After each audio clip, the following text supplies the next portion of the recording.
ายรูปกันไว้สวย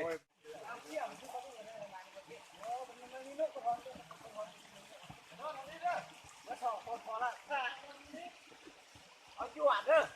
เอาจวดสลายเด้อเอาจวดยังมาเอาจวดเด้อ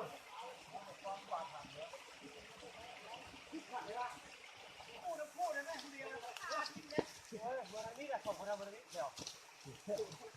มันจะก็รีบมาเอาแล้ว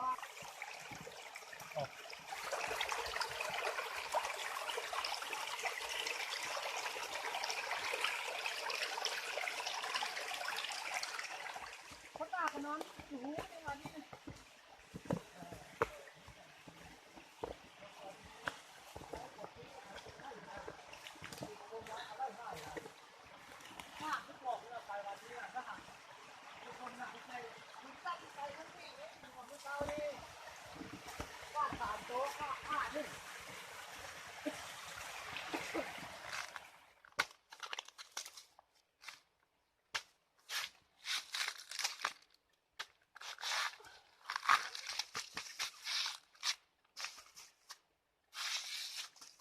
ปานนี้วะ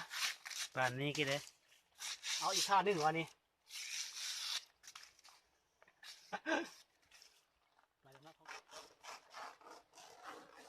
เห็นต้องอยู่วะกินจะเอาไปตัดเสื้อบ่เฮอได้ยินเสียงเอาตัดเอาเนี้ยอื่นประกอบพุ่งสตูดิโอ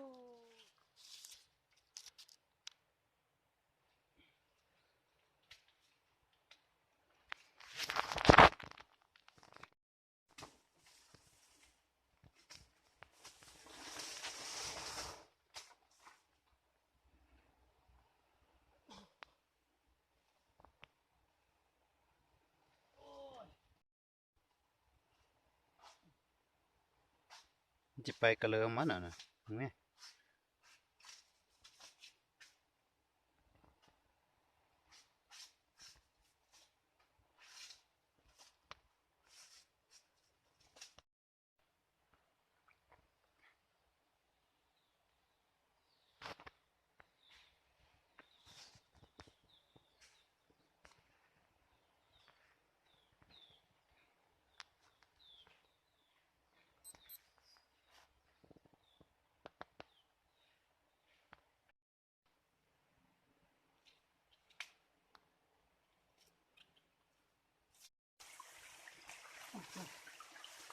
โอ้ยขาดเนาะขาดเนาะ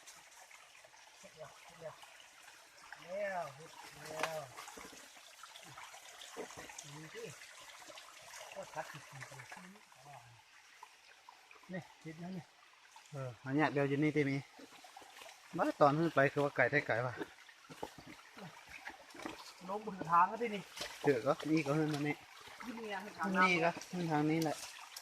นี่ถ่ายวิดีโอไว้เนี่ยนี่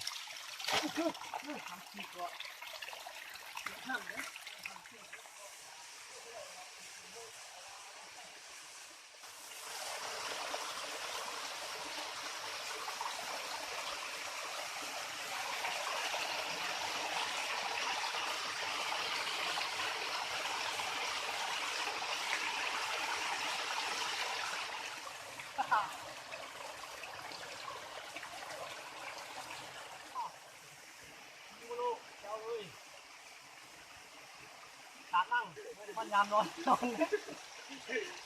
มันยามนอนแล้วมันนอนแหละเดือดร้อนนอน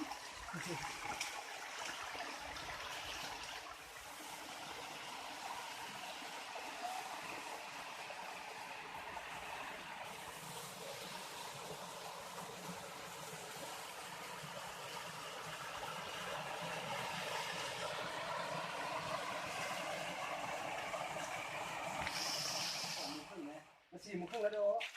มันก็โบเห็นวันนี้สับคือนี่ระบบสุดสับนี่คือละนานคอยแหลกโซ่คือนี่เป็นสู้เล็กไก่เอามาซีนฟังแล้วสับนี่แล้วปะปะเอ็นไว้ทำแบบทางขึ้นมาแบบนี้นี่อันนี้สับนะสับลงเลยนะก็จะเอาลงมาดูนี่อะไรสั่งไม่คิดนี่ต่อยังลงมันไม่ลง